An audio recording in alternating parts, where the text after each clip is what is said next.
है पूरी, क्या जानकारी है सर? आज जनपद संभल में आज से 3 दिन पूर्व जिलाधिकारी महोदय और मेरे द्वारा एक 101 करोड़ रुपए की बेशकीमती जमीन जिसके गबन का जानकारी है वो मिली थी, मौके पे गए थे। उसके बाद में उस जमीन को अतिक्रमण मुक्त भी करवाया गया था। उस जमीन पे जब आगे कागजात खंगाले गए तो लेखपाल के द्वारा एक तहरीर थाना कोतवाली को प्राप्त हुई, जिसके अंदर तत्कालीन उप संचालक चकबंदी और जो तत्कालीन ईओ नगर पालिका परिषद संभल राजकुमार गुप्ता, इन लोगों के द्वारा अपने निजी लाभ के लिए, निजी लाभ पाने के लिए इन्होंने गबन किया है, जिसमें उप संचालक चकबंदी ने कुछ फर्जी लोगों के नाम है उसमें नामांतरण दर्ज किए थे।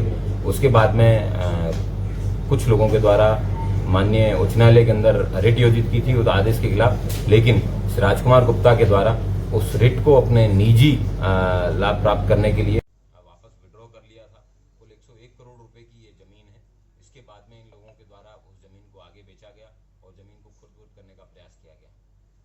सर, इससे पहले और भी अन्य मामले इनके सामने थोड़ा सा राजकुमार गुप्ता के खिलाफ एक 44 लाख रुपए के गबन का मामला है, वो 2022 के अंदर लिखा गया था, जो पूर्व में इसके 6 साल तक ये यहाँ पे नगर आयुक्त कह सकते हैं एक तरीके से यहाँ पे रहा था, ईओ रहा था, अधिशासी अधिकारी रहा था।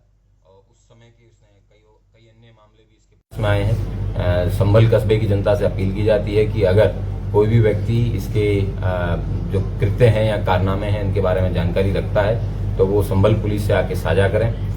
इसके पूरी विवेचना के विवेचक हमारे सीओ कुलदीप कुमार हैं, वो वर्तमान में इसमें बहुत ही सघनता के साथ में इसकी विवेचना कर रहे हैं। मैं उम्मीद करता हूं कि जो भी संभल वासी हैं वो उनसे अपनी सूचनाएं जरूर साझा करें, ताकि समय रहते इस तरीके के जो लोग सिस्टम के अंदर सिस्टम को ही दिमक की तरह खाने का प्रयास कर रहे हैं उनकी सफाई है वो की जा सके। सर, कल कहाँ पर किस पद पर तैनात हैं? ये वर्तमान में सहायक नगर आयुक्त शाहजहांपुर में तैनात है।